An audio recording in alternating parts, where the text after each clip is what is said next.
The Nyx Assassin cannot be the same Nyx Assassin that we saw in the last game, where he died pretty much all over the place. Like, this is a core Nyx Assassin. He has to value his life more so than traditional Nyx Assassin. I mean, he died, what, yeah, 2 times? That's fine, I think, that's up until now, but, you know, has to be careful not to get caught out of position. Yeah, no, I'm with you there. I mean, he went the hand of Midas too, so he has the blink now almost finished. They're going to open on an Illidan. Gets that strength shift though, the global silence in response, and trying to get a turn kill out of this, but also Slayer, well played by him, that realizing they weren't going to get, he just blinked out immediately. That's nice not having to use the blink to get in there. Obviously the invis didn't help in there. Bane, top lane, he's probably dead. Press the attack, maybe not. The Phoenix got the Mystic Flare, missed! Oh no, Skywrath Mage now potentially going to be turned on, the dual setup. What a turn right there. From the Bane and the LC, it helps a little bit that the Mystic Flare was just out of range. He was expecting him to keep on running, and instead he ended up stopping for the turn kill. Threw him off there. Nice turn, top lane though, LC. Maybe overstaying a little bit. Can they get him? Impale? Yes. It hits, and thus the kill. 10 intelligence stolen by Silencer. Yep, but, of course, if you're a Legion Commander, you already got that dual win onto the core Skywrath Mage no less, so you're totally fine with this. I know this is Vega Squadron just creating a lot of space. You know, the Deuce has been pretty much untouched for the past, actually the entire game. Yeah. So Deuce with the Lincoln Yasha now. See, this is the item build that I was looking forward to in the last game. You know, if you're not gonna use the Aghanim's, you might build the Aghanim's at some point in this game, but you're not gonna use it. You're just gonna go into the complete farming build, very safe build. You know, the Lincoln Yasha. And then probably Maelstrom or Manta Maelstrom next. Keep on farming. Yeah. You don't need to feel pressured if you're Aloha Dense at all. Your team is creating a lot of space there. It's very effective. Like, so far, they don't even need to commit more than 2 or 3 heroes for a single kill. Yeah, no, I'm sure Aloha Dance from last game, again, in the hindsight factor, is like, yeah, the Ags was not useless last game, but it definitely was under the value of what he was trying to get out of it. Especially as early. Like, the Aghanim's itself was totally fine, but I think it was just picked up too early. If he had waited maybe another item before fixing the Ags, I think it would have been just as fine, but or would have had the same impact. This is interesting up here. Nyx is scouting on the backlines. They're going to go on to Medusa. The support is coming in, though. And you know that Echo Slam's coming in, probably. Arcane's Curse he used. No, he got hit on the Earthshaker, so Earthshaker has to back up. He doesn't have an Echo Slam. And the Mystic Flare will finish on Medusa for the first time this game. But the Wukong's command jumping in with the Fissure as well as the Enchant Totem. Pablo goes back up with the Reality with the Fiend's Grip, locking down Morphling, though. And they drop him. Chaos Knight going to be picked up as well. And the winner chicken dinner onto the Silencer to top it all off. Tops in. He's also going to be topped off as far as, well, his damage going down, so that made no sense. But he dies. Impale's not going to save him. And Nyx Assassin, he'll blink out. Did what he could do. So they kill Medusa, but the response came in, and they were really lucky that Earthshaker's Echo Slam honestly wasn't ready, as if that was, they might have been able to save Medusa even. Top of that. This is again one of those scenarios where for Nyx Assassin, like, he has to be the scouter, right, as a Nyx Assassin. But at the same time, because he was scouting, like you pointed out, he wasn't there to actually help his team in the fight, and that actually might have cost his life. It might really just, yeah. Yep. Brain Sap. He does have the spiked Carapace, but a nice Nightmare before he can impale. There he's dead again. They're collapsing in, though. Gonna try to stop them from TPing out, but they're not able to do so. And Earthshaker and Monkey King will just walk the other direction and ultimately run away. So Vega Squadron just really building off of that lead. Medusa, despite that death, she's back to farming and almost has that full Mantis style now finished. But yeah, this Monkey King, you can't overlook what he's been doing this game. I mean, the Diffusal Blade now, no doubt helping plenty there, and the BKB queued up on top of that as well. So it's going to be really difficult for SFT to fight into this Monkey King. The Wukong's command is such a strong ability that SFT can't really deal with.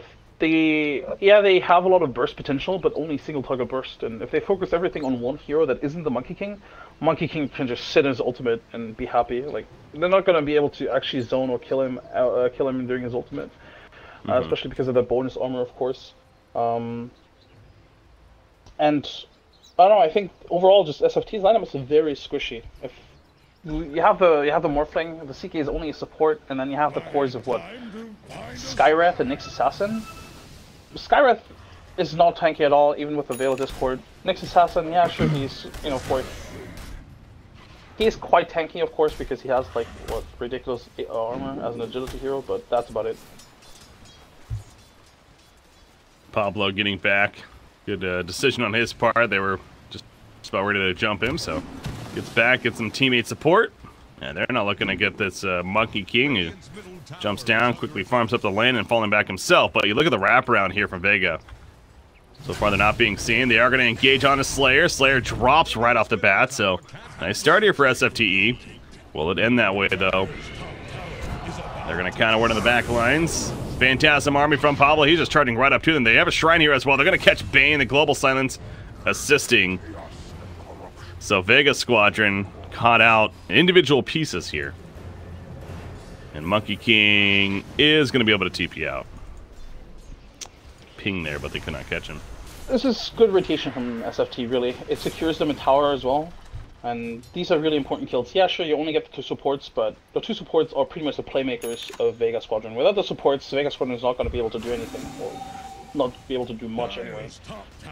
So with this, they should be able to get a tower, even if the CK Illusions are just sitting there. And with that, finally they get some map control. It's only their first tower. They might not even get it. Legion is here? Alright, they're gonna get it. No. Do, but now Morphling, he got stunned, but not gonna chase after. Nyx, you'll find Slayer. That could be a kill. Jumps, Impale, Courier's even nearby. Burst from Illidan, finishes the job. Nyx Assassin though, he is gonna be dueled up. That's definitely not gonna be a victory, but it is still gonna be a kill in the end. That spiked Carapace reaction was nice, but not enough to stay alive. I was surprised he blinked into that. There might have been some miscommunication. Maybe they thought, hey, we could maybe try and kill the Medusa as well, but of course they could. Not with the Legion Commander around. Yeah. Alright, so now the game of Morphling. Continue to get farm on him. Is this going to be the shotgun Morphling, you think? I mean, right now he doesn't have anything queued up. But are we going to see that Ethereal Blade? Yeah, or it should be an Ethereal Blade. In this game, the Ethereal Blade is just too good. It combos very well with pretty much all other heroes. It's a good way of just instantly taking out a hero at the beginning of a fight. So if they have that potential, you definitely want to go for it. So I expect, you know, this Eagle Song to be picked up soon. Roshan, he'll fall. And the Ryu, aka Aloha Dance, picks it up. Bottom lane, they're porting in. Echo Slam ready. Earthshaker Morphling was scouting into it. Uh-oh. Okay, he had the replicate, so that was a little scary.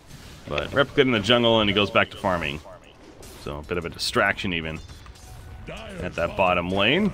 Tier 1 tower taking some damage, but they'll be able to defend it. Look at how far up Medusa is, just farming the Radiant Ancients even. He's going to fall back now, but just kind of shows you how confident he is. How the game's looking at this point. Monkey King just going for the bounty rune here, but Nikwa is nearby. BKB just delivered to Monkey King. There's a full 10-second BKB now. Nyx, of course, scouts that out, but not going to find an opening, though. And bottom lane, they're moving down here. This goes duel. Okay, yeah, he's going to go for Sansa. He's pulling away with the Reality Ray, so may not get the victory. Yes, he will. The Echo Slam comes out of secure, and they take out Pablo on top of that, so I knew the follow-up was coming. It does. And probably going to push out bottom lane now. Yep, and pretty much as last game, SFT doesn't really have a good way of taking a 5-on-5 fight right now. So if Vega was to group up as 5 and push down the bottom lane, there's not a really good way of SFT engaging there. If anything, it's almost worse than last game, because last game they at least had a clockwork who could just jump in, be a little bit of a sacrificial lamb. But this game, what do they have? They have the CK who, well, doesn't really have any items. I guess a blink dagger, but that doesn't really help initiate. I mean, it does help initiating, of course, because it extends your range, but into a 5-on-5 team fight, you don't really want to blink anything there. Monkey King flying around. Nyx Assassin will blink in though. Goes for the open. Mystic Flare's put down. That's the Ags Mystic Flare, but it doesn't matter because BKB comes out. That's the anti-Skywrath mage ability right there. And they take out Nyx Assassin. More so item, I guess, is a more appropriate way to put it. But yeah, BKB, as mentioned, just picked up recently a Monkey King, and that comes into play there. to stay alive. So the axe is finished, as we see on Skywrath Mage, but unfortunately for him there, unable to get that kill. They still want this Monkey King dead, damn it, but they might not even get it yet, although the burst comes out. G, the Balance Strike. Beautiful stun at the last second, and the press the attack kills kicking in enough to keep him alive. That was two separate efforts to try to get him killed, and they were unsuccessful on both. And they were unsuccessful, and they lose a tier 2 mid as well. If SFT had committed one more hero to either of those attempts, that would have been a kill, very likely. But they think, you know, maybe we could just do just 2 heroes, especially since he already uses BKB in the second attempt. Illidan's dead, I think. Oh, Global Silence will help. He actually Ghost Scepters right here. He's going to the shrine. He picks up the E-Blade as mentioned, and he's running. He does not have the replica up, though the stun's going to miss, goes the other direction, but now he's caught by the LC. The duel's put up. They got the Lincolns off first. Mystic Flare takes out Earthshaker. Can they kill him before? No, they cannot. So Illidan stays alive, waveforms away. Now Bane's in trouble. He nightmares himself. Will save him a little bit longer, but not in the long run. The Ryu pops the Stone Gaze. Nice blink away, though. And now you see LC running away from Pablo. Nico's going to follow up. Hannah Midas the creep even, being efficient as possible. And sets up that kill. G, awkward spot. He leaps up onto the tree, though. Primal springs in. Thompson's going to be slowed down and caught. No fire. The Purge Blade. Diffusal Blade, I should say, is enough damage right there. Slowing him down. Now comes a Wukong's command. Now Monkey King's ready to fight some more. Pablo goes down as a result. Double kill for Aloha Dance. And the cores of Vega Squadron managed to stay alive throughout that. And aren't going to fall back. This fight almost lasted long enough for Illidan to come back with full HP. I mean, he is back now, but... Oh! Can they get this Dusa with the E-Blade? They might not have enough damage. No. There's no way.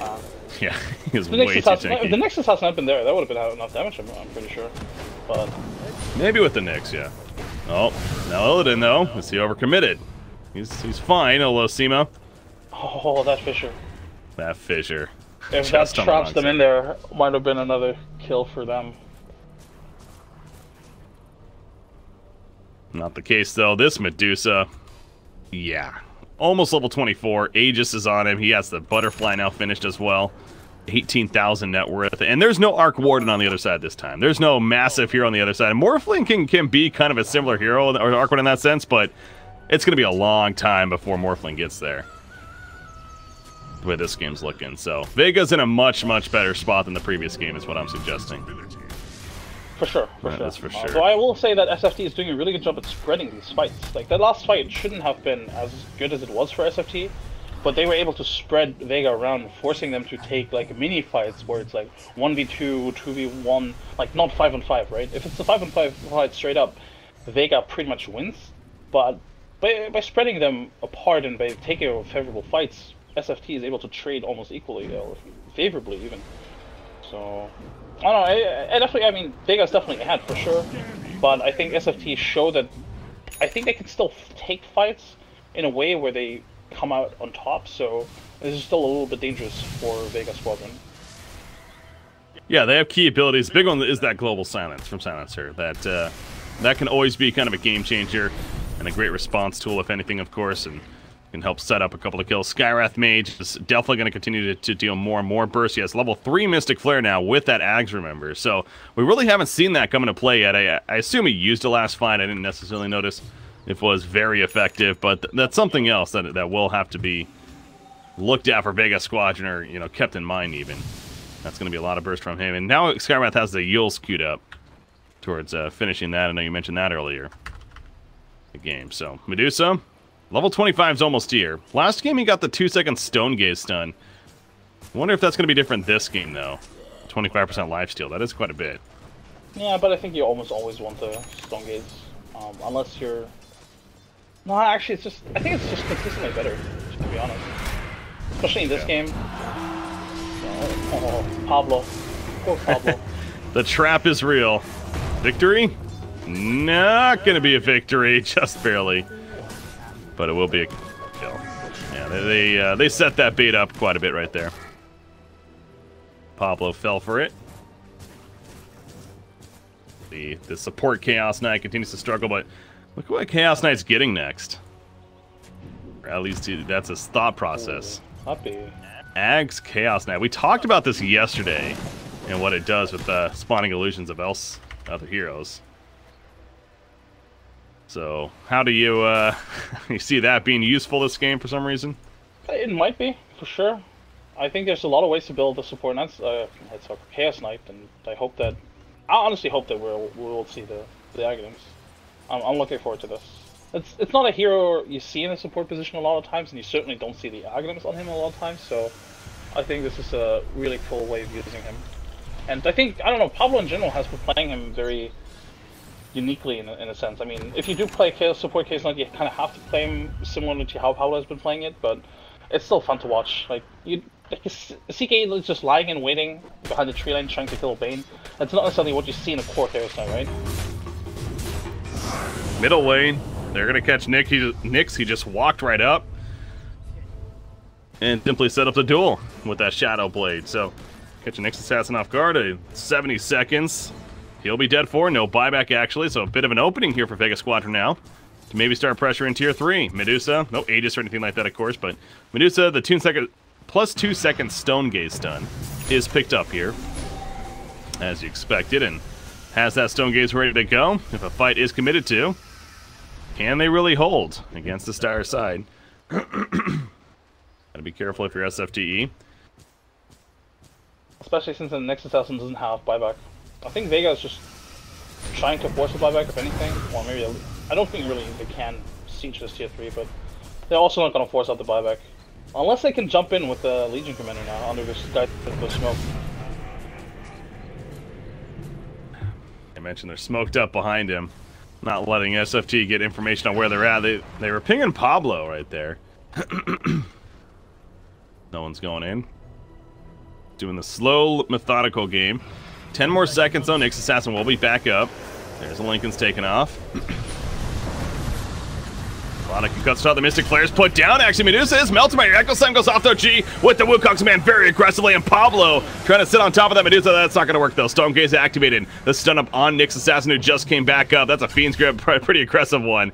Being realized that was not the best position to be in, so he tries to fall back now, but I don't think he's getting out of this one. The TP maybe? No way. Yeah, he does fall, even with the press the attack coming out there at the end. So Vega Squadron, they killed Chaos Knight, but couldn't really get much more out of that. I mean, there were no buybacks used, right? So that was just simply a hold there. Yeah, they only get the Chaos Knight, but at the same time they also, you know, deal a lot of damage, or deal a little bit of damage to this tier 3.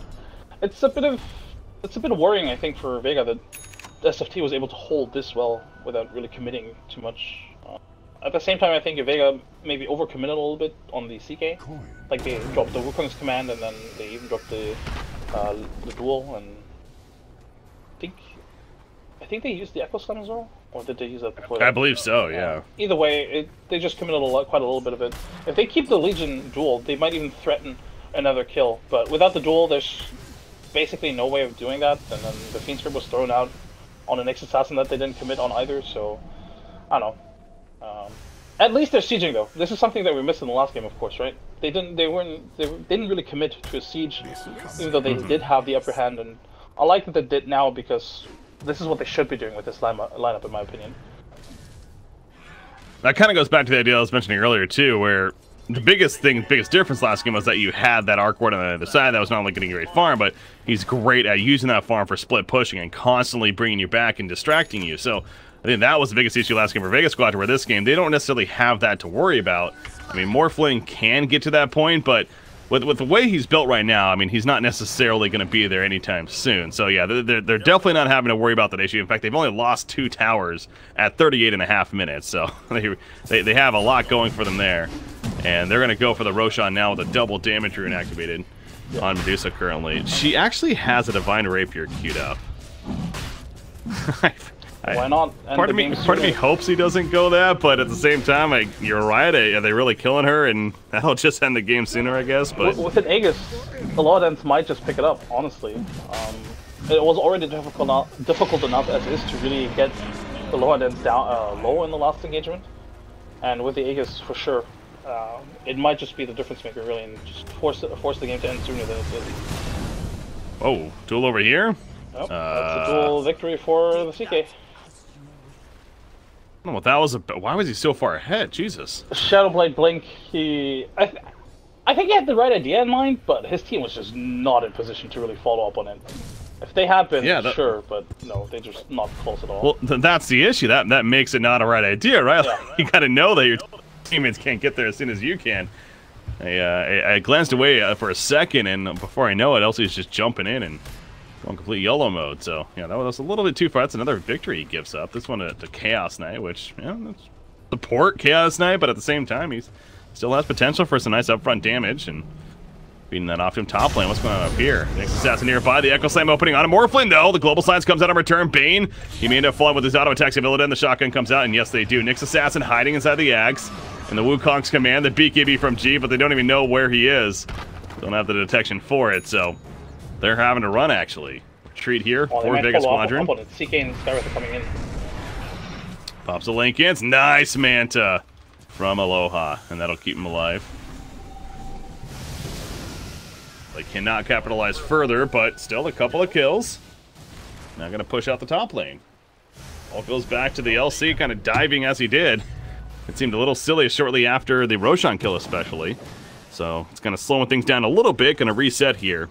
And then try to make some kind of push. But Medusa, 4,800 gold saved up. You got to figure she's going to buy some item next, like before they try to really push, whether it's the rapier or not. But could go with an MKB. Could go with a Mjolnir, potentially. Mjolnir could actually be really strong here. But, yeah, I don't think this is a Divine Rapier game just yet. Maybe after 2 more items, maybe like after an Ice Scotty, he can, but she's still very squishy. 2.1k HP is not a lot. Yeah, it's still, with the BKB, it's still very difficult to bring her down, especially since a lot of the damage on bottom lane, that's a duel. Yeah, it's not enough, though. They tried. Yeah, with the BKB, it's still going to be difficult for SFT to bring her down because obviously they do rely on that Skywrath mage to deal most of the damage. But still, I don't think you really want to risk it. There's no point in risking it at this stage. It would be fun to see. It would definitely be fun to see. And technically speaking, while she does have the Aegis, it is going to be difficult to bring her down. But that window is closing soon because the Aegis is obviously going to run out. It'd be fun to see, but it goes back. Is it really just the necessary item that they need to try to finish this game? I mean, we saw what happened last time, and last time maybe it made a little more sense because of where the game was at and just how long it was lasting right there. But this feels just a little forced at this point. There's still other items that you're getting at, like the MKB, for example, that you could get instead, where you don't have that risk factor if you happen to die to then completely turn the tide of the game in the other team's favor. But again, hasn't committed to it yet, just has it in the queue. Doesn't mean he's actually going for it. For all we know, he's just trolling us, but 5,600 gold saved up, and you have to think that push is coming soon here. Another pause. Yeah, this Vega Squadron just continues to have these issues, man. First in the second game. I mean, it's kind of the issue if you have a stand-in, right? I think one of the I think one of the reasons why they have a stand-in in the first place is actually because Afterlife also had internet connection issues. Somebody told me something in that regard, so that's a bit of a bad luck streak for them right now. Yeah. Hopefully LC comes back in. Yeah, I wonder if the Afterlife situation, that was just he had to go somewhere. Maybe he was just having the net issues. So decided to step out for game 2. We talked about the standing again coming in here. No fear. But I'm going to wait on him to return. Well, I guess today, guys, it's going to be potentially another long day. Yesterday, we had 3 best-of-3s as well, and all the series went the distance. So it's a long casting day there. And this is our first series of the day. We had a 2-hour first match, and this one's dragging on right here. And at this rate, if Vega Squadron holds on, of course, that means a game 3 coming up for this one. And the schedule's going to be changed a little bit today. I'll say that much. So obviously we'll keep you guys updated on what the status of these following matches that are set to happen. Again, technically, the MidOrFeed versus Mal Sports is supposed to start 15 minutes ago, but of course the idea is that they're going to wait for this one to finish and then cast that. But again, we'll get information on that and try to see how things are looking as the day moves on here. But focused on this series for now, what is Vega Squadron versus SFTE. All right, so Aegis on Medusa. Again, now 6,200 gold saved up, so matter of time before that item's bought, whatever it is. And then play after. Legion Commander BKB, they probably want to get that finished as well, and he just about has it, as he needs the Ogre Club picked up. What about Monkey King? MKB being worked on by him, but that's going to be a while before he has that. Has to be careful. Already popped his BKB and they're targeting him. Yeah. Oh no, he's being slowed down, does not have a replicate up. They're going to go after the duel, does come out. Mystic Flare's in response to the Global Science. Gets the winner. He does die after, though, and he's dead for 85 seconds. So is the Legion Commander, but that's got to be a bigger deal for SFTE now, in the sense of negative. Sure. You know, the funny thing is, he actually did have a replicate up, but he didn't go there because the replicate was also in a compromising position. Oh. I think he could have tried anyway, just, you know, but I guess he took the bet of, what's up with my throat? Oh, sorry. This is what happens when you cast long. That's happening to me too, man. I'm just trying to drink as much water as possible, but when you have these longer games, that can happen there. Oh, we see engagement though. Medusa pops the BKB going after Chaos Knight. 4 steps away, it'll be fine. For now, another Mystic Flare. That Axe Mystic Flare, it's definitely doing some damage. Cheese is eating Monkey King as he got pretty low there. So he manages to run away though. Medusa, gonna be jumped, did purchase that Divine Rapier. Obviously has the Aegis though, and beating down on that tier 3 tower. He's getting really low. Jeez, okay, he's gonna die. Yeah, they have to defend this. Of course, with that Divine, jumps in, the BKB Echo Slam as well, and Skywrath is dead for 80 seconds, has a buyback. Will he be using it? Looks like yes is the answer. Has a Mystic Flare ready to go once again. The May the Rex dropping, finally melts away. Mystic Flare's put out, but gee, he jumped out before it really did anything. And thus he's gonna be fine. Aloha Dance also makes its way out of there as well. So they come and they get the Melee Rex. It was an Aegis use, but they fall back before much else happens. Yep, this is the Vega that I think this is pretty much how they wanted to play last game, or how they probably should have played last game. Like you mentioned, it's a different game, of course, because there's no Arc Warden, but still, you know, just knocking on the enemy door after you get like a kill or two, it's pretty much how you want to execute this lineup, and you know, they're just doing it really well. Yeah, they did go with the Rapier now, but I do think that it's very difficult to bring down this Medusa, and I think Aloha Dance has showed that you can play very safe even with the Rapier. And I mean, he's only died once in this entire game, so I think this is fine for them for now. Though it is risky, for sure. But at the same time, SFT is not in a really good position to take these fights right now. They can if they get those pickoffs, and I think they've shown that they can get those pickoffs, but it's still not an easy thing to do. Okay, by the way, Axe is picked up on Chaos Knight, so we'll see if that comes into play here, perhaps in the Morphling. The BKB is going to be activated, going toe-to-toe with the Medusa, but this is not a fight. Morphling's going to win. He has to get out. He waveforms away, just trying to run. Pablo still has that Phantasm. They're not using it just yet. Global Science coming out. Reality Rift. There's the Phantasm of the Morphlings. The Mystic Flare. Medusa's dropping. If the Medusa dies, the Divine Rapier will fall, but she barely lives. The bait was real. It's not enough. Morphling goes down. So does CK. And now Skywrath Mage. Yeah, at least got onto the ledge and he blinks out somehow. So good job by Thompson there. But oh my gosh, that almost worked out for the Radiant side. It just didn't though. And now it's just falling apart. The Nightmare a little awkward. Not going to matter. Silencer's going to fall. And again, Morphling's dead for another 60 seconds. SCSC is still alive. Wow. All right, well. He's still alive. Midas. All right, he used the There Midas. you go. He got the Midas off. Efficiency. Well, yeah, we saw that come into play there with the CKX. Oh, it's pretty fun to watch. But at the same time, though, it's still against the Medusa. Like, how effective is that really ever going to be, right, against the Medusa? And of course, since Morphling is still down, there's no buyback of the Silencer either. This is likely another set of racks. Yeah. And with Skywrath Mage, another Mystic Flare's ready. Not getting in range though. What were you gonna say? Sorry.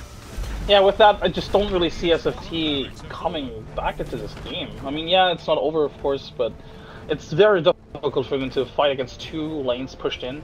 And what's stopping Vega really from just doing what they did thus far, just doing it to the top lane, right? They're just gonna push it top lane together, potentially wait for a pickoff, and then they're just gonna execute it. So, I don't know, I think if you're SFT, you might want to focus your attention into the next game already. I'm not saying it's over by any means, but it feels very over. It's Definitely, and yeah, I know that's gonna sound like we're complaining, like, oh, come on, let's just move on to the next game. But there definitely is a point to that, where you just played an hour and a half, almost 2-hour game in a sense, with all the pause and everything in the first game. Yes, you won, but now game 2, we're coming up to 50 minutes here. You know, how much do you really want to grind this out? Obviously, the circumstances are different than the previous game, so maybe they have that mentality of like, well, we were able to come back last game, so we're gonna still stick in there. It is different here, but at the same time, they have every right to stay in, and they're choosing to do that, and you know, obviously want to try to win it here and not have to go to that game 3. But you know, I'm with you. Vega Squadron's in a very, very comfortable position now of winning this game. I mean, you still have outer towers up here for the Radiant side. They just killed bottom tier 1, so you still have middle and bottom tier 2 towers. Yeah, you have those towers, and at the same time, SFT doesn't have a good lineup to deal with these waves. Morphling is pretty much the only hero that can actually reliably kill these heroes without or these creeps without taking a lot of damage. Skywrath certainly doesn't deal with these waves too well, and Nyx Assassin, I guess, has Impale, but that's basically it. So going forward, you know, they have to do something, and you could see, you know, they were posturing up top because they expected Vega to push in, and they planted a ward, they waited, but Vega was smart enough to not immediately force the issue. Instead, they fell back, farmed up a little bit, and potentially just waiting for a new item. They could just wait on maybe like the Scotty on the Medusa to make her even more tanky. They're not under any pressure by any means, even though they could technically, you know, they could try and force the issue, but they're not under any pressure. If anything, it's SFT that have to do something. And as I say that, they're smoked up, looking to force a fight. Yeah, again, if they can manage to somehow take down the Medusa, steal the Divine Rapier, Morphling especially, or even the Chaos Knight, honestly, it's a good value there, and they're going to find him. Now the BKB's pop though, and now you definitely don't want to fight into that. Yeah, it's the assistance nearby, so unable to find the jump. Slayer will deward there and run away. He has the gem, obviously, to assist. So as far as vision goes, they got a ward in the middle lane now, but not much else to work with here. What is the Radiant side? So they smoke up again, and they're going to try for another opportunity. They can find an opening. I don't think they were seeing smoke, so maybe. Bane is going to check out Roshan. This is a pretty much maximum Roshan respawn time. 20 seconds. Here we go. The Pablo jumps in. Mystic Flares put down. They do kill Earthshaker off the bat. Global Silence used as well. Legion Commander pops the BKB. Remember, Medusa doesn't have his.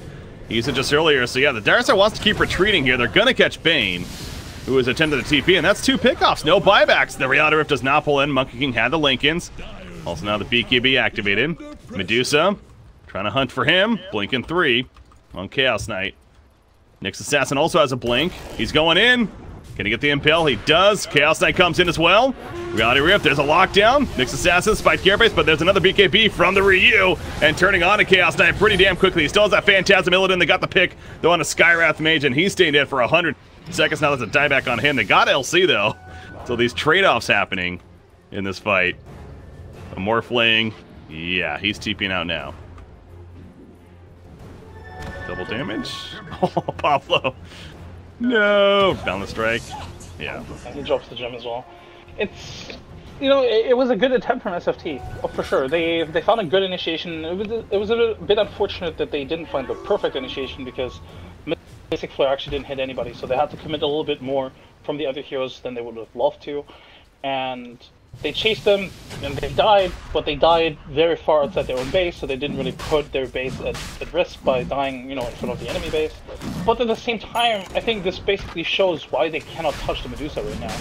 Like, the Medusa, she got caught out, but, you know, one press the attack and she's good to go, one BKB, she's good to go, so now with the Aegis especially, I don't know, it's going to be really difficult to fight into this. Sure, they will have everybody up again, because the Legion Commander is also dead for another 40 seconds, and Vega won't push without the Legion Commander, but I don't know. With the current item build, with the current situation of their own base, I just don't see SFT winning a teamfight right now. They would have to find a really strong initiation. Vega would have to overextend, maybe waste a couple of spells on a single target, and maybe have the Deuce in a compromising position, but it's not gonna be easy. Let's just put it that way. Oh, they're definitely trying the Whoa. Wait, what? Yeah, they use Phantasm on the Medusa Illusion. Yeah. That's also a cute play. That's a very cute play. Okay. So that's the idea. You replicate Medusa, you phantasm the Medusa army, and then all of a sudden you have 3 Medusas yourself. Just baiting out with one here. But that's a very unique concept by SFTE. I kind of like the idea, but honestly, Vega might have to get a hex on somebody to deal with that. It's not necessarily a game changer, this sort of like play, but it could be actually. In hindsight, it could be. Medusa illusion is going to hurt quite a little bit. Yeah. It's quite tanky and not easy to deal with as well. So, especially since it's a replicate. So yeah, if it does prove to be an issue, they might have to get a hex. But for now, again, Vega in a very comfortable position. Satanic finished on Medusa, going into this push right here. So good luck killing her. At least that's what it sounds like it should be on paper. Just a very difficult task. And they burn a lot of the mana. Mystic Flare. That'll bring him pretty low. Again, he still has the axe. That's Satanic. They do catch Legion Commander, though, as he was going in. The Playmill's going to be popped by him, though, as he runs away. The Global Slam's activated. Echo Slam in the backlands. A lot of creeps nearby as well. Skywrath made his drop, and he gets 4-step forward, but it's not going to be enough. He has a buyback now, though. STST's on the run. He's kind of already done his job, though. Neequa still hiding in that burrow right here. The duel's put up, but actually Elsie gets stunned up as he goes in for the duel. It's a winner for Nyx Assassin. As a result, they take out Medusa the first time. The Aegis popped. Does not have Satanic currently either. If they manage to kill him here, he pops a Stone Gaze, though. G with the Wukong's command. That should slow them down enough. Earthshaker barely manages to stay alive himself. You just see Skywrath Mage as well, just spamming abilities from the base after his buyback and helping to force them out. So they hold. I mean, Tier 3 still has plenty of life on it. Skywrath was the only one to buy back there. Unfortunately, though, if you look at the base, you know, there's a huge creep wave coming in, and next time they won't have Glyph, and the Tier 4 will take more damage. So this is just, yeah, they definitely hold very well, even if they had to buy back, of course. But they hold the line, they get the Aegis, and they show they can kill the Dire Heroes, but it costs them quite a little bit. At some point, those resources, be it buyback, be it Glyph, they're gonna run out. I think Vega, you know, I think they might feel intimidated a little bit by the way that the SFT held the base. But if you're Vega, you could also just fall back, farm up one item or two, and then go back and try again, honestly. See, this is the problem with Divine Rapier, though, in my mind as well, is that, and I'm not saying they've necessarily been doing this, but the logic is that, yes, your damage is insane, and it allows you to help the siege better, whatever, and much more of a threat, and thus the other team's scared of themselves, but you also have this mentality now, if I have a Divine Rapier, I have to be really careful. And, you know, so you play maybe a little more safe than perhaps you would with said like an MKB instead or whatever else, where playing that more aggressive route may have gotten you the kill and ultimately help lead you to victory. Or if you're playing safe, it's just more of like, I want to make sure I get back before I actually die and drop a Divine Rapier and give it to the other team kind of deal. So, again, I'm not suggesting that's necessarily what happened there, but that no doubt has to be part of the mental state too when you have this item. As early as you did. For sure. You definitely can tell that, you know, they're playing a little bit more safer. They're always grouping up, making sure that Alola is practically never alone. And that definitely, I mean, at the same time, obviously Medusa is supposed to be protected, so in that sense she's never going to be truly alone, but you're definitely right, there is some sort of mentality when it comes to that. So this is definitely something worth considering. But at the same time, without the Divine Rapier, they might not have gotten those 2 sets of racks, because it is quite a significant amount of damage. Oh, they find the Morphling. They do, and they do get the kill. A nice opening there. The LC has a Dagon, by the way. I heard that going off, and he actually opened with it. She's used it a couple of times already. It's a weird pickup for sure, but with the E-Blade in play, and with a lot of like squishy heroes, like such as the Skywrath Mage or the Silencer, it's not necessarily a bad pickup, but I will say that I think any other item could have been probably better. Even if he is looking to actually, you know, level it up as well. Well, the ultimate hold of Nyx Assassin, and with the Burrow, he now has the Octar Inkor as well, so he really can spam Impale despite Carapace. I love the smoke from Vega. They're baiting out with the LC Illusion. Yeah, it's pretty obvious by now that this is fake, but now they get exposed. Just close enough, so. Not going to happen. Global Science is not ready for 70 seconds. You know, the smoke would have worked, I'm sure, if they had a ward, because then they have better vision inside the enemy base, but they didn't have a ward. Well, they're going. Law Dance jumps in. He gets 4 staffed away, though. Mystic Flare doing some damage. We find, is that a Fiend's Grip? Yeah, Fiend's Grip locking on the Nyx Assassin in that burrow. It finally jumps in Monkey King, and they do get the kill on a Nyx Assassin. Stone Gaze popped as they're beating down the melee racks. So just simply to take the objective. One more rack needed for the Mega Creeps, but Bane's now dead. And now there's a pull and an explosion onto the Medusa. Divine Rapier's on the ground, and Illidan's going to set up to pick that up. So they almost get Mega Creeps, but now they have to deal with the Divine Rapier in the hands of Morphling here. Well, this is something.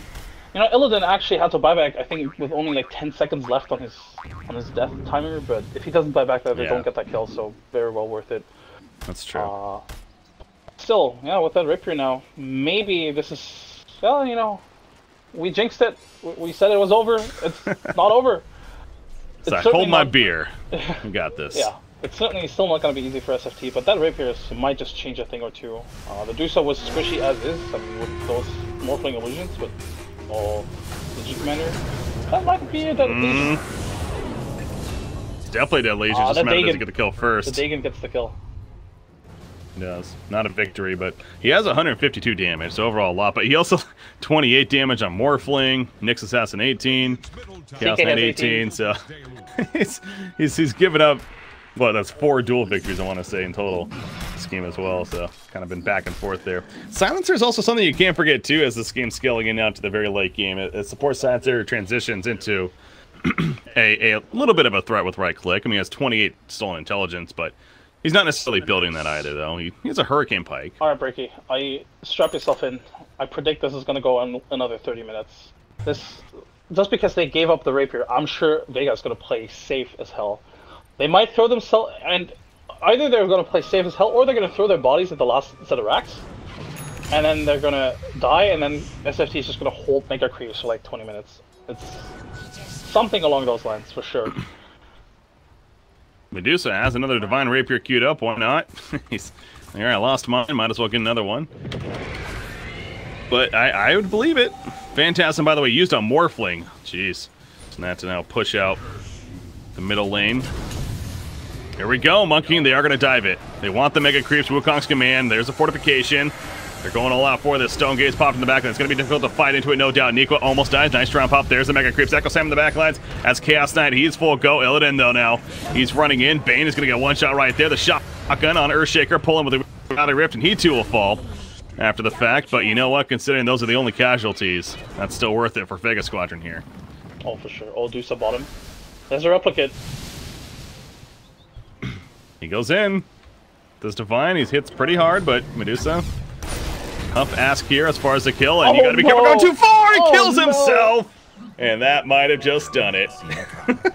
No buyback. Alright, I take everything back. This is not gonna last another 30 minutes. No buyback. Rapier back on the Dusa. Look, I'm not gonna make any definitive statements anymore because obviously that's not gonna work out. That's a dangerous thing here. They're trying. Without Morphling, not nearly as much firepower though. Maybe some upfront burst, but that's it. It falls off, and now you have Silencer. He's dead. Impale from behind. Nyx Assassin just going to try to stall as much as possible. Silencer does buy back. Nope, they know Nyx is here. Thompson running back in. Mystic Flare in 1 second. He gets it down, but it's not enough. He will fall. They're spamming out Nyx here. They know he's here. It's just a matter of getting to him. I don't know if that duel's going to work. It's so tanky. Gets it. Nice. He actually went to press the attack cooldown, by the way, rather than the damage amp on Legion Commander, but likes the Purge more of this game. They're not relying on him to be a big damage dealer anyway, so. He's also given up quite a few duel wins, so might put that into consideration. Good point. I think, Skim, I think we can start leaning towards a victory for Vega Squadron here. They're pushing tier 4. This is really it. Chaos Knight in the backlands. He gets locked down by Earthshaker. He's going for the turn kill, but Medusa's like, all right, I'm just going to fight you then, and kills him off. So tier 4 is dying. Ancient next. We're going to a game 3. Another hour plus match. We got the game 3 coming up. Vega Squadron with the victory. Putting it on. SFT. Will we see Medusa again? I don't think Duso is necessarily the issue of this game. I honestly think, if anything, it's a support that SFT need to take into consideration. I mean, it started out with a poor laning stage, which I think SFT just...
Radiant's turn to ban.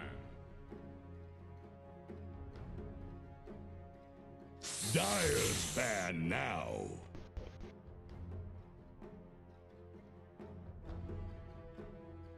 Here's the Radiant ban.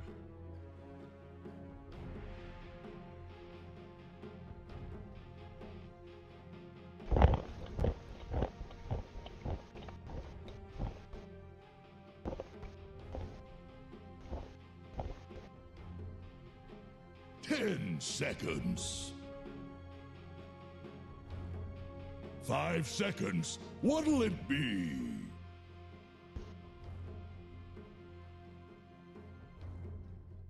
The Dire get a ban. Radiant's turn to pick.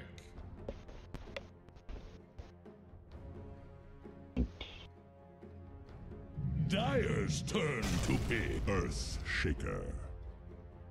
Dire's turn to pick. Night Stalker.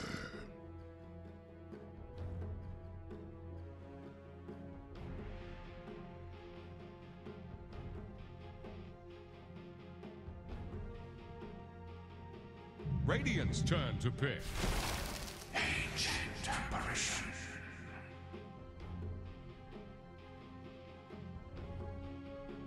All right, welcome back, ladies and gentlemen, boys and girls. The Skin Coin WCA continuing coverage here of the group stages. We got our final game of this first series here. Vega Squadron versus SFT Esports.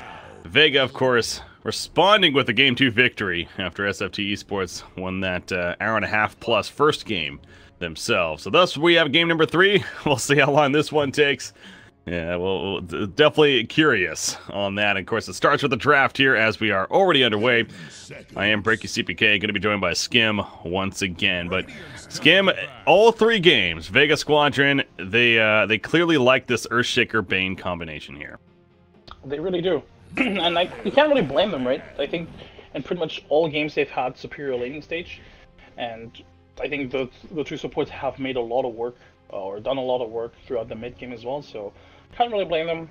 And this time around, though, Vega Squadron are actually the ones to change it up. They banned the Nyx Assassin and leaving the Night Stalker through. So for the first time in the best of 3, we do see the Night Stalker.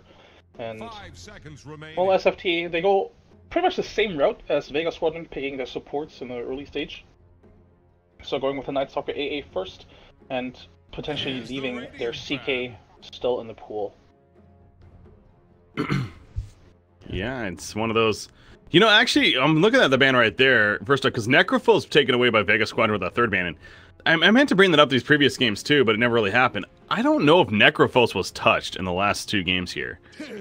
I remember looking at the draft and seeing that as like being surprised that the hero wasn't even banned, let alone picked. But it is banned here by Vega Squadron, so not going to give them the option. And then they also take away the Arc Warden as well. But as you pointed out, Chaos Knight is still there. Definitely would not be surprised. They do go Clockwork for now, though, instead. Clockwork, one of Nikwa's sort of comfort picks, for sure. It's, again, a strong hero, actually, against both the Bane and the Earthshaker. I made the case in the first game, in the first draft. It's just really strong because you have 3 abilities to cancel the Fiend's group with. Obviously, restricting the Earthshaker's movement is very important in teamfights, so a very strong pick here. And together with the Night Stalker, you have a lot of ganking potential for sure. You already have a good initiator with the Clockwork, and AA and Clockwork also actually a pretty good combo. You know, you hookshot somebody in, you clog them in, and then with the Ancient Apparition ultimate, that could potentially be a kill. So I like this opener from SFT. Feels a bit safer than the first ones that we've seen in the first and the second draft. You know, with the early Chaos Knight. It wasn't necessarily something that I was too fond of. Although SFT have made it work before. You know, they tend to first phase pick it a lot, so it's not out of the ordinary by any means. 10 seconds. Draft once again. 5 seconds remaining. Exactly the same. Radiant's turn to pick. Wind Ranger at your service. Really want stuff on the side though. That dual heroes. 10 seconds. Yeah, quite the curveball. Wind Ranger, there's a lot of reasons why this hero isn't picked. She feels very weak. She's very squishy, very squishy, especially against burst damage that you have already. You know, you have the Fisher, you have the Boundless Strike. That already could put her at half HP, even potentially even lower than that. She has a lot of ganking potential. She can, you know, be a really strong mid-game carry, but she can also fall off significantly. And again, because she is so squishy, a lot of farm can feel very useless on her. You kind of need to invest into a couple of items before you can really get online. You need the Blink Dagger to be very mobile, but then you obviously need damage items as well. You kind of need defensive items as well, so it's a very difficult hero to run as a core, but a lot of times teams try to mitigate that issue, or especially the damage issue, by having something like a Slaughter, right? It helps her become a little bit more potent because of the minus armor. But I don't know, maybe this is something that just Thompson feels very comfortable with. I assume this is going to be a mid-Wind Ranger after all. That is at least the most logical conclusion right now. We'll see, maybe it's just a comfort pick of his.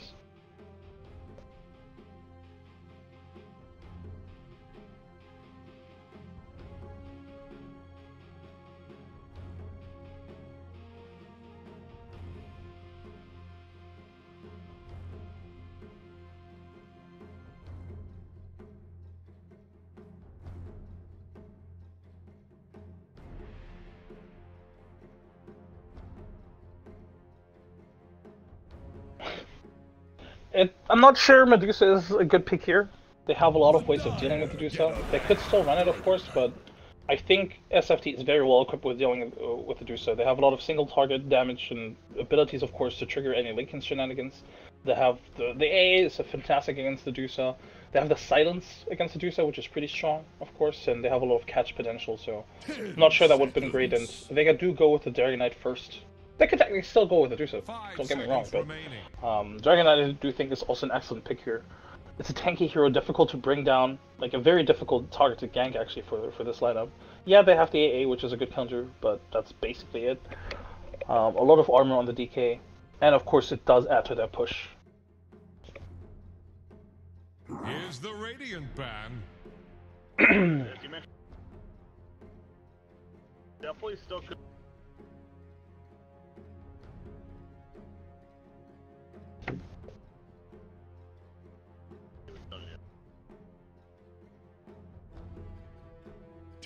Seconds. 5 seconds remaining.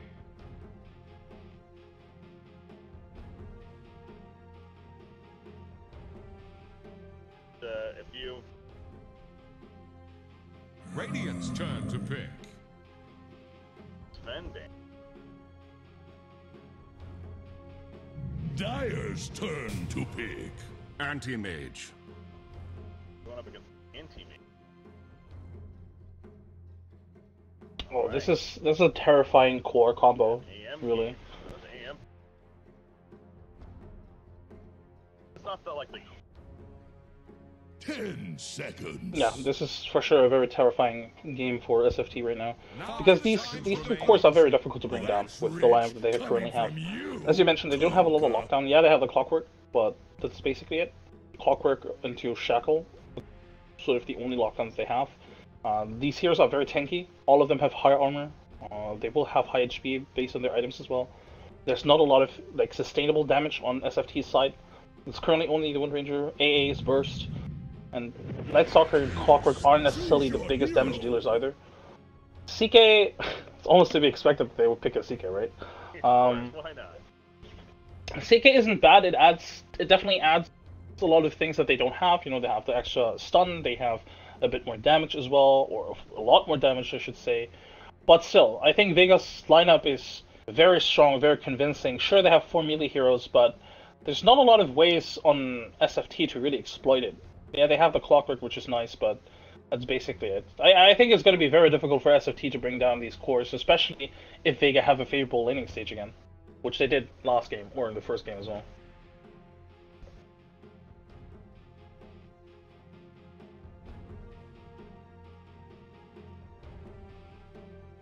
Run it, although more position with 5.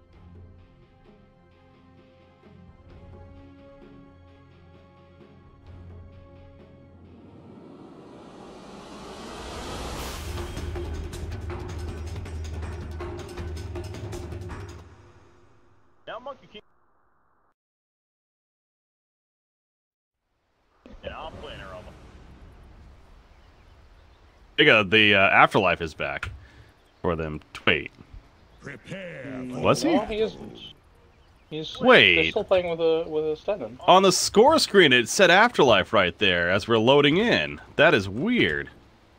Is that actually Afterlife, just on a different account? That's so weird. It might be, actually. I swear I did not see that wrong. I mean, if you go into his Steam profile, it actually says Afterlife as well. So this is a bit So weird. did he just... That is really weird. Anyways. Maybe it's like a roster, yeah. A roster issue. Although the first game he actually was Afterlife, so maybe it's not a stand-in after all. Kind of threw us off there. Okay, whatever. The point is, it's going to be the hands of an offlaner on the Monkey King. And he's currently running around as a courier. Confused me there. But that is actually him. So, yeah, that idea of it being a counter in the Wind Ranger, it's not as big of a deal anymore. Oh yeah, apparently it is him. Apparently it is him. It is? Yeah, apparently it is him. It's just his Smurf account, I believe. For some reason, he just decided to change. But for some reason, he calls it No Fear. Yeah. I don't... That's... Because, again, especially since the first game, he was playing on the other one, too, and the actual Afterlife, so... it's whatever. It's a player. We'll go with that. As we didn't hear anything about a sub being used anyways. Again, that would make sense. Top lane, Earthshaker, he's gonna block. That fissure ready to go. Surprised to see that come out, but you look at how the lanes are setting up here. Monkey King is gonna go top with the Earthshaker and the Bane, so it's gonna be an aggressive tri lane for Vega Squadron. And they're gonna be matched up against a defensive tri lane up here. This is going to be really interesting. Like I pointed out in the second game, you know, Monkey King is a really strong hero to have in the offlane because he can contest the farm, and he can harass quite a little bit. So it's going to be interesting. I wouldn't be surprised if you see like a lot of kills, just a lot of kills here. Well, it's already started. No Fear, aka Afterlife. Apparently, he's in trouble, and that's a first blood. STSD picks it up, so he called it right off the bat. That chilling touch comes out and they get a kill, but now it's down, so maybe it's Vega Squadron's chance. Oh, look at this. Bane, he's going to block the stack attempt over here. I was wondering what he was doing running over there, but yeah. That was the intention. Now they need to pause to talk over what just happened. And be like, Monkey King, let's not get out of position. But yeah, so when the chilling touch is up, that's where you got to be really scared if you're Vega Squadron. As we saw right there. For sure. And especially early on, you know, Monkey King later on definitely becomes very tanky, but early on, he can be very squishy, and he is very squishy. Same with the Earthshaker, same with the Bane. They technically have quite high stats for, you know, in comparison to a lot of other heroes, but still, early on with the chilling touch for sure, there's a lot of killing potential on the entire side, and it's just something they have to be careful about. But Bane's already doing a good job, you know, blocking that camp was very important. Making sure you don't really want to give SFT the opportunities to stack and pull. Bane going at it with AA. AA, he's just going to walk back into the lane, though. Again, Bane's not a hero you want to man up against 1 versus 1 like that, for obvious reason with that brain sap, so you see traits for him. Alright, let's take a look at the other lanes while it's not the most action just yet. As I say that, they're going in. Alright, so back up top, Pablo. Kind of gets cut off right here with a fissure. Throws out a void, being daytime though, minimal effect. But it's enough to stay alive. The reality rift pulling. They're turning on a Monkey King here. Does he have a void? He doesn't even need it though. Monkey King goes down, and what they thought was a kill on Night Stalker ends up being a turn kill onto the Monkey King instead. Well played right there. Bane, he's trying to find Night Stalker, but is he going too deep? He's not going too deep, but he's not going to get the kill. He's really going deep now here, isn't he? I saw his brain sub up. But it's not so he's not afraid. Alright, but the other lanes. Dragon Knight versus the Wind Ranger. 15-2 Dragon Knight versus a 7-5 Wind Ranger. I would say that's one-sided. To be expected. This is a very difficult matchup for the Wind Ranger. Because, you know, DK, especially with the Quelling Blade, is going to get most of the last hits. He can't really harass the DK because he's very tanky. 2 points of Dragon Blood is going to make it near impossible to really zone him out of the lane. And of course, with the Breathe Fire, he can get a lot of early last hits until he has his bottle, which he's going to have in, like, what, 3 gold. And then it's going to be even more difficult for Thompson, who doesn't even have the bottle queued up, knowing that he can't really afford to go for the bottle. He needs the phase boots to stay in lane, or to, you know, to secure farm. Those are the power shot right there, and gonna start pushing it back as the creep lane goes, but yeah, keep an eye on that. You see there, I mean, he really does jump up in the CS, so a little bit skewed because of the massive push of the creep wave that was going on. The Thompson right back in it, and the phase boots almost finished, just needs the actual boots part. Both blades of attack, though, ready to go. Bottom lane, Clockwork versus the Anti-Mage is the last lane we haven't talked about yet, but again, in a case where nothing's really going to happen, just back lane. And forth. Ooh. That Fisher's gonna block that kill, but Bane might die instead. Yeah, Bane, a curious decision to kind of stand there for a little bit, and he underestimated that Reality Rift in 1 second. Nightmares, take it off from, I was going to say, Night Stalker could just take it off, and well played.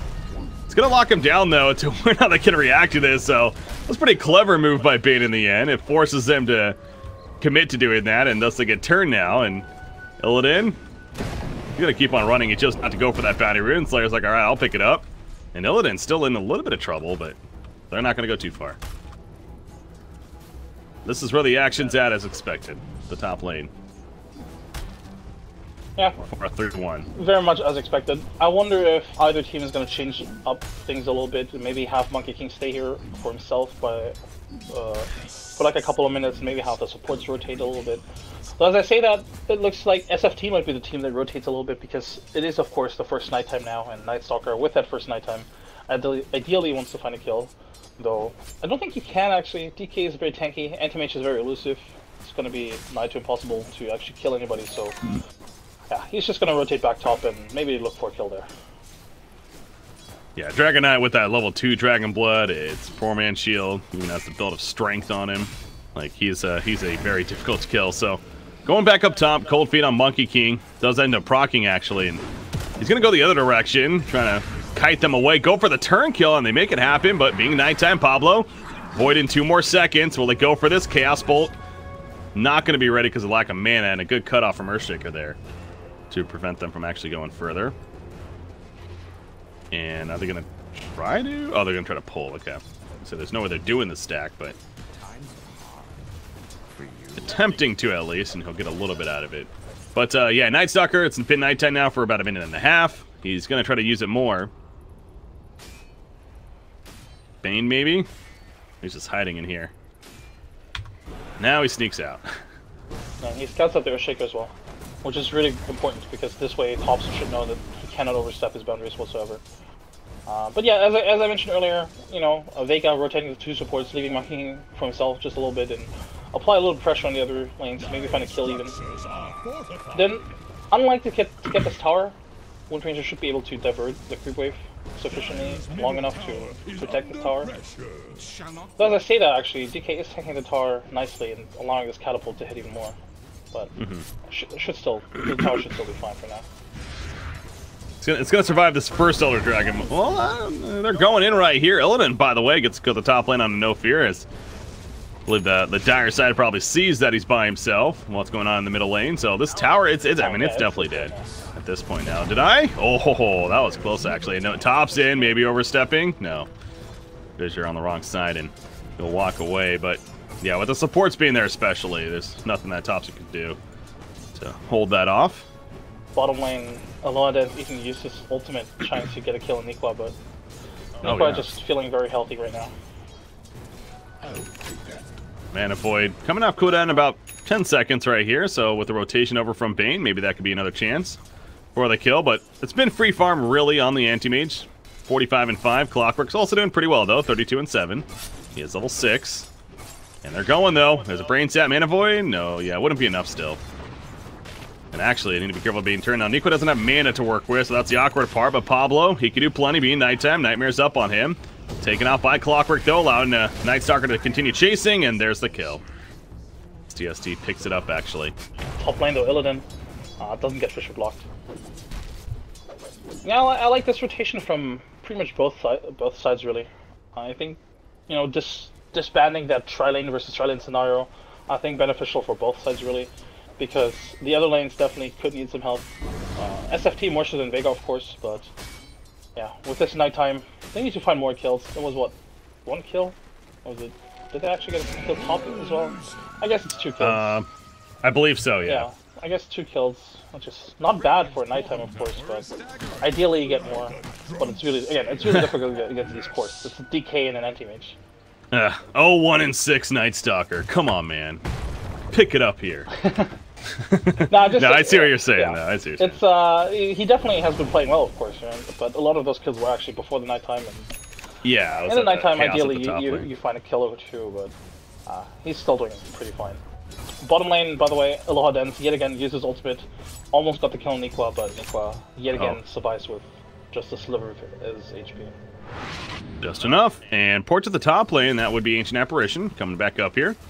Chaos Knight, level 6, he does get the Phantasm. Gonna be stunned out, Monkey King. Oh, the DK's here as well. Go too deep. Stunned an illusion, thought it was the real Night Stalker. Oh, yeah, that's pretty critical. And now, the Dragon Form, of course, activated. They're going to jump on it. I don't know about that, but they push him into the tower. So they're going to get some assisted damage. The Chaos Bolt finally connects. He's still taking that tower damage. Nice Nightmare. Just save him a little bit right there. Boundless Strike's going to push him back. Wukong's man to the side. Nope, he'll actually Primal Spring in. And Dragon Knight stays alive. Yeah, it's a beefy target. And that shows off right there. Illidan still in pursuit, though. G going for the TP out. He will be successful. Bane, not the same story. Not as tanky. He will fall. And Monkey King, oh, they ate the right tree. And he is stunned now, and he is most certainly dead, right? Maybe? Please? Don't get out of here. Don't do it, Mischief. Okay. That would be sick. He's trying, man. But this is 4 heroes up here chasing him this whole time. God, he's so tanky. Oh, he can't jump to a tree. Oh, no. 2 seconds. 1 second. He actually is going to get into a tree, isn't he? Oh, no. God. Oh, he's getting out of here. He's actually getting out of here. Holy shit. Holy God. I mean, I would say he had an infused raindrop, but it actually didn't even proc. Like, so that didn't even help him necessarily. It was just purely physical damage. And, Jesus. With a poor man's shield, you'll block quite a little bit of that. So that was very unfortunate for SFT. You're gonna feel very sad if you're SFT because you invest so much into the kill. What, the 4 heroes invested 30 seconds for this? At least. Yeah. So this is very unfortunate for them, and they also didn't get the DK kill earlier as well. So effectively, they don't. Well, they got the bait. I guess that's that. But yeah, they got some. They got the support. Yeah. Considering how that started, yeah, that was actually a horrible outcome for SFT for sure. But that's the thing, going on the Dragon Knight like that, especially with all that support nearby. Like Dragon Knight was by himself in that fight, then I can understand trying to engage onto him, but they chose to engage onto him where they did with the hook shot and then pushing back with the cogs. Like that was their decision. They clearly did not have the upfront burst though. And something else to note as well, Wind Ranger was not there. She's the only hero that hasn't really been involved in too much action yet. Yeah, that could have been a totally different fight if the Wind Ranger had been there. But I believe she just TP'd bottom when the fight started, so I'm not sure that she was going to remember that. Either way, I thought the initiation on the DK was kind of nice, and I'm not sure if it was planned, but having the DK on the other side of the tree line, forcing him to go past the tower, was actually such a smart decision. Oh no, they're taking the stack with the Echo Slam. They're trying at least. Slayer, he's going to die, and he won't even get it. Clockwork actually snipes out a couple. And Chaos not going to clean the rest, so that really didn't even work out. He Echo Slammed for that, and I don't even think they probably got a couple of the small ones, but that's it. That pause, oh, jeez. The hook should just connect. They know where the Monkey King is. I wonder, can he use Quelling Blade from uphill? I don't think he can. I think it's out of range. Well, Clockwork has one. Oh, Clockwork hasn't. Yeah. Oh, he has one of them. So nice. he's dead. Stun, then. Yeah. Gonna push him right up to the CK. He's like, here you go, buddy. That's Cold Feet, has a Chaos Bolt right after. Yeah. Good execution right there. Yeah, pretty much perfect as well. It's this SFT catching a little bit of a break. They definitely need those kills, especially on the CK. Keeping the Monkey King down is going to be really important in this game. So as I say that, you know, there's a free farming anti-mage and pretty much free farming DK as well. 2 heroes that also need to be kept down, ideally. Yeah, Anti-Mage you have a little bit of time on, though, but it does happen fast. Once he gets that Battle Fury, of course, then all of a sudden you blink and he has a Yasha, blink again, he has a Manta, and the Butterfly inevitably comes out, and so you're just like, ah, crap. Where did our time go? So, yeah, definitely paying attention to that, but I look back at this Wind Ranger. When I think Wind Ranger, I mean, I might be wrong on this, but especially for how much action has been happening in this game, I think a hero that can definitely assist in fights quite a bit, especially with that Shackle Shot, you know, the Power Shot himself. Back right here, using the Focus Fire to harassed, but maybe went a little bit too deep and has a win run, gets it off, the evasion kicking in. Gonna wear off here soon though, Nightmare activated, and that should be a setup for the kill, the Mana Void even coming out, and Aloha Dance with the kill. But it goes back to my point that he's been just simply static farming, it seems like, this game, rather than trying to get involved. The thing is, it's not even that bad, because you don't really want to commit 5 heroes early on to, like, total keep fight. You ideally have some... Oh my goodness, I hate that. You ideally have somebody that's farming, right? Because if you commit all 5 heroes, you're likely going to waste resources, and Tops is the 3rd highest in network. So, Dead Bane as well. Can they get the DK? That's the big target. No hookshot though. No, they just used that and he gets an easy tower kill. Now, Illidan pushes top tower meanwhile, so they do get something out of that, but the Dragon Knight definitely paying off here. He's doing what he should be doing. Got middle, got bottom now. Went the Hooded Defiance first, by the way, as far as his early build, and now he has the Shadow Blade that he just queued up. Yeah, I like this one, G. This is gonna make him so much tankier as well. Like the AA blast is usually it's another Dead Bane again. Should be anyway. Nighttime again. But yeah, the Hood is gonna make him much tankier against the AA and the Wind Ranger, of course. So that's a good pickup. It's a very value pickup as well.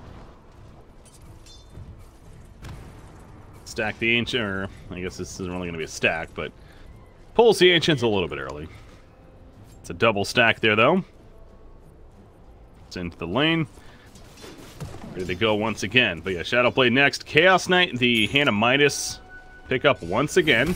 So he doesn't go that all armlet build. That's something I have noticed now. How this whole series, I mean, obviously last game was a force support, but in general, lately I feel like on Illidan, he hasn't gone that armlet, which we tend to see a bit on Chaos Knights usually. I prefer it this way. I think that the Chaos Knight armlet just focuses too much on being active in the mid game and the early mid game. But the way they've been playing the CK isn't necessarily as a mid game aggressor, but it's more so as a traditional carry, if anything. And with the Midas, he ensures that he has farm throughout all stages of the game. And I don't know, he actually even went for the Shadow Blade, which I thought was a really strong item, and I wouldn't be surprised if he goes to Shadow Blade again into the Silver Edge. So he might not have an item anytime soon anyway. Yep, that's gonna be a dead Chaos Knight. Ooh, he tried to Mana Void there, but G actually gets credit for it, and he'll take the bounty. What was actually, wow, that was a 7-kill streak stopper, yeah. Jesus. Okay. I mean, Illidan was top of net worth as well, so, or he still is. That's a lot of goal. Pablo, if you had a vision, please, Pablo. He did not know the Bane was there, possibly, but I mentioned they had a vision in the area. Going a little bit too deep, and now Bane, he went the other direction, and Shackle Shot's going to secure that kill, so there's Thompson getting involved. Finds 1 kill, and now they're going to look to protect this top tower. As Chaos Knight is back up, the win run forward from Wind Ranger. Phase Boot's not going to be able to catch anyone else, though. But they secure, or they keep their tier 1 tower alive, which is very important, really. As you can see, Vega was already sort of prepping for taking down this tower and having like a really deep ward behind, or inside the enemy jungle. And keeping this tower alive not only makes these wards sort of like less useful, but of course it also secures, you know, all the resources you have in the jungle. You definitely want to keep the map control that you can against an Anti-Mage, because Anti-Mage with Blink Battle Fury is going to take away all your camps if you lose your towers early. So that tower is very, very important. As mentioned, Bane, or Anti-Mage has the Battle Fury now and taking out the Ancients. You see the top lane Monkey King. It's been a rough game for him so far, 6 deaths already. He gets out of there quickly, as they were scouting him between the Ice Vortex and then the Rocket coming out. Good thing he fell back. However, Slayer's going to get caught. There's a Darkness from Pablo, and that's a dead Earthshaker as a result of that there. So nice chase from SFTE. They're clearly keeping up with some good pressure now. And this is going to be the top tower, tier 2. And I'm also noticing what Wind Ranger's going for with the Axe item that she has next queued up here. You know how we talked about the lack of an armlet on Illidan? He now went for it. Okay, he has it now. There you go. He has it after the follow-up there. Yeah, I was trying to remember if he went that the first game or not. I'm honestly not sure if he went that. Went with the Shadow Blade. Okay, Shadow Blade, that's right. Silver Edge, I believe. That's right, yeah. I honestly think it would be. I mean, he could still go for it. I think it would be great this game, honestly. Against the Anti-Mage against the DK. This nightmare is causing a little bit of an issue, but Bane eventually falls. So, but yeah, you're right. I mean, the break effect wouldn't be the worst option in the world. Monkey King. Oh, they see him. They saw him. Oh, he's lucky this tree did not get cut down. He goes in with a Primal Spray, and then they jump Wind Ranger, get the kill. The Blink initiation from G. Oh, no, that was a Shadow Blade initiation. But anyways, they get the kill there. Chaos Knight now. He's in trouble. He's completely locked in. Reality Rift, maybe? Yeah, he Reality Rifts over the ledge, but the Wukong's command finishes him off, actually. So, good hold right there from Vega. Well, they lost tier 2, but still, they get a couple of nice kills out of it. Yeah, it was a bit greedy from SFT, trying to force that tier 2 by all means, even though a lot of them didn't have enough mana or HP. Of course, one thing, tanked the tower. That's just a dead Pablo? He should be dead. Yeah. And a Rift is here if necessary. It's not, though, and Pablo, there you go. There's the mana Rift. This is not good for SFT. Back-to-back kills. Cannot afford to give away these kills. Certainly not with a lineup that sort of thrives on mid-game, on a mid-game presence. You know, losing map control like this, because now, what, those heroes are down for like 30 seconds each. That's a lot of time that you lose on the map, and that's a lot of presence that you don't have and that you need. Top lane, Monkey King quickly gets out as Chaos Knight ports up here, but yeah, SFTE had a hell of a start, especially with the hero kills, but you do see these cores now kicking in, most certainly the Anti-Mage, and the Dragon Knight himself doing plenty. Heaven's Halberd now get up for him, but look at this Anti-Mage, by the way, the Yasha, and the Manta Style is going to be finished first according to his queue, but then he has the Ags planned right after the Manta. Is the Ags going to be good this game? It's not bad. It's not bad. I think he could have technically also just used the Lincolns. I honestly think Lincolns could have been better potentially. But I don't know. It depends. It depends. I think the build up to the Lincolns is better. That's why I prefer the Lincolns usually. But the Aghanim's isn't bad here, and you know, being able to throw back like Focus Fire, for example, with a Shackle Shot would be really huge. Well, Darkness spawned again, the Reality Rift. The Cogs pushing back Dragon Knight. This is a very awkward position for him to be in. He does have another Dragon form. The stun not going to be enough, though. And he does end up falling, so that'll, for the chase on the hand, they also catch up to Bane. And SFTE definitely doing a good job executing right there for a couple of kills, and they're pinging tier 3 tower, as if they want to try to push it now. Well, they certainly can't go bottom, so might as well go high ground, I suppose. Got Wind Ranger with that Focus Fire if need be. So far hasn't used it. The Axe is almost finished on her, but there you go. She activates it. Use it on that middle tower. Port's coming in. That would be Bane. Dragon Knight still has another 10 seconds. Anti-Mage is split pushing the bottom tier 2 or tier 3 even now. As he's getting all the way there, so they do lose that tier 2 in the meantime. And now they're starting to retreat, but uh-oh, Chaos Knight's caught here. They're going to go in. Slayer does have an Echo Slam going for it. Enchanted him on top. The Ice Blast in response, though. And Eladin throws out the Chaos Ball. The Fissure is going to be wearing off. He turns. The auto attacks are enough to take him out. And actually, Bane is going to get picked off now as well. So, too much of a reach from Vega Squadron there. Yeah, that must have been some miscommunication. I think they thought to themselves, well, we can, you know, pick up anybody that's retreating, but it was pretty much only the supports. The cores were all, nah, let's just sit back. This ain't happening, and suddenly they're down 2 supports again. Oh no. If Dragon Knight dies, he does not have a buyback. This is a crucial kill. He's beefy, but he's not beefy enough. He will fall. And now that opens up tier 3 for sure. Wukong's man gets off. He could not hookshot in time, but he pushed him out with the Cogs. Beautiful play. Nico's done a hell of a job with those Cogs positioning, and now they're going for the melee Rex. They cut down the tree, and so Monkey King gets that massive stun. He's dead for 45. He has a buyback, but is he really going to be able to do much? He's so minimal farm right now. He will use it. Anti-Mage is in the base, though. You're right. He's at the bottom. The Rax, the range one, is dying right now. He's TPing in or he's blinking in for a TP, though. They did kill the melee Rax back here. And Night Stalker, he's just going to distract as much as possible. Back to the top lane. You got Anti-Mage dealing with the Wind Ranger. Anti-Mage is still farming. 4 more seconds on that TP. He gets the ranged Rax, and he will blink away. So AM doing the split push play and gets the range Rax out of it, but they did trade a melee Rax for that. They traded melee Rax for that, and of course they give away, what, 3 kills? They lost, no, 2 kills. They lost the DK and the Monkey King, which isn't great. Monkey King starved as is already. His only item is the the Midas, which he went for. So, you know, SFT doing really well. Yeah, they lost the Night Stalker, but that was to be expected. But they're in a really good position. And I don't know, they're playing really well. They're executing this lineup very well. And like you mentioned earlier, you know, technically for SFT, there's nothing on the line. They are already out of the tournament. They cannot possibly advance, no matter how much they win here. But they're still giving it all in all 3 games thus far. So, props to them. That they are again trying to play the spoiler, and right now it's the way the series goes. It's definitely anyone's game, and they see competitors at heart for sure. So they're trying to make a play right here. They got hiding around the Roshan pit. I don't know if that means they're actually thinking about doing it, or if they're looking to once again run into the jungle over here. Just trying to scout out where the opponents are at, but no, double damage Chaos Knight means let's do Roshan.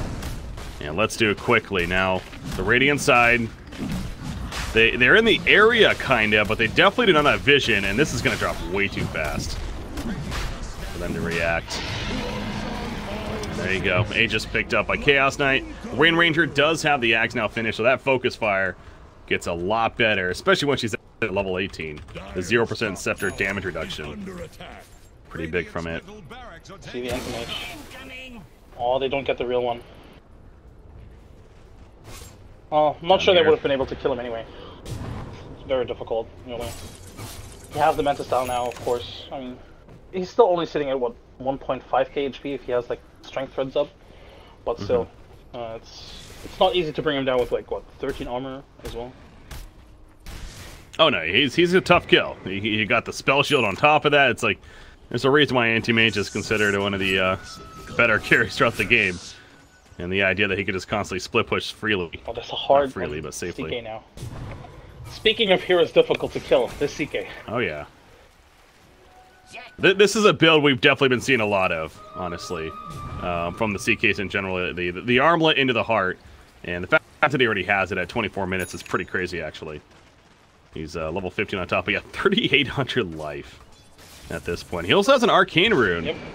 In 30 more seconds, yeah, I think he might just have enough time left. Yeah, he timed it pretty perfectly. He was waiting around the rune, waiting until his ultimate was, you know, the cooldown on his ultimate was low enough. So he just timed it. He will probably just immediately pop it once it's available. Yeah. Just make use of it Arcane Rune. Should be good. A Focus Fire bottom lane, but again, now with the Scepter or the Axe, it's very minimal cooldown as well. Gets the tower kill, ports away, they find Anti-Mage. And they capitalize on this, a blink in 1 second, the Lock to the Silence comes out, and now he's in trouble. Does not have his Manta Style either, and that is a kill. 70 seconds, he will not have a buyback at this point. And CK, as we just mentioned, he has his ultimate up, he's already knocking on the tier 3 bottom. The support can come in pretty quickly as well. He chose not to Phantasm, by the way, right away, so it's whatever. I mean, he still has Phantasm up and actually going to pull in the Dragon Knight. The Fissure, that's kind of an awkward Fissure, though. The Echo Slam, Earthshaker says, I gotta go, man. The Cold Feet procs on Dragon Knight, he's dead. Yeah, that Fissure did not help their cause. Bane is also in that spot, and he too will go down, and now the Focus Fire on the tier 3 bottom tower. This could be it even. I mean, SFTE, they're just pushing in. No Dragon Knight, no Anti-Mage, and they're dead for 30 seconds plus. Yeah. This is just going to be lane of Rax.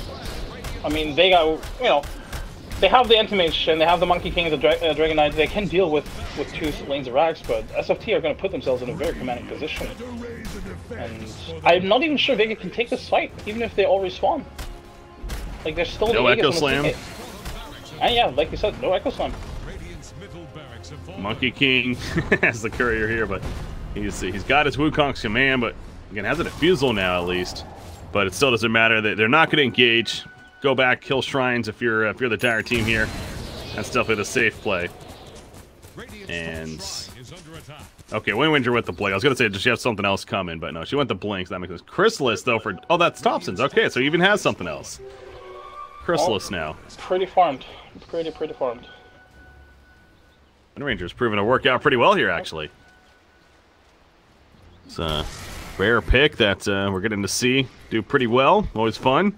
Not so fun for Vega Squadron, though, as now they're down 2 sets of racks, and the only way they're going to win this game is by turtling massively. So there we're in for another really long one, or SFTE will be able to close this out. I think they might actually just smoke up soon.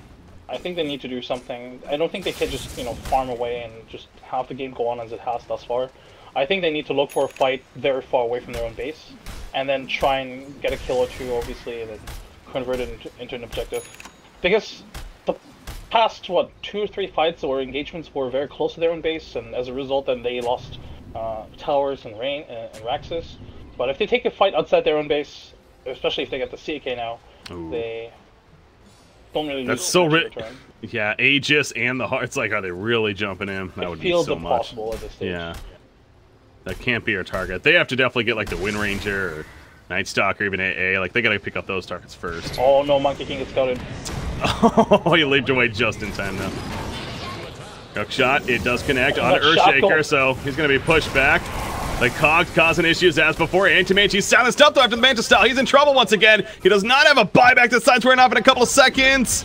And he will not get it off. Double kill for Thompson. And that very likely is the beginning of the end. Monkey King, Wukong's command, they're just toying with him. These Cogs from Nikwa, man, have been fun to watch. And there's a GG as the Echo Slam comes out, but obviously it doesn't matter. Ultra kill for Thompson. Why not?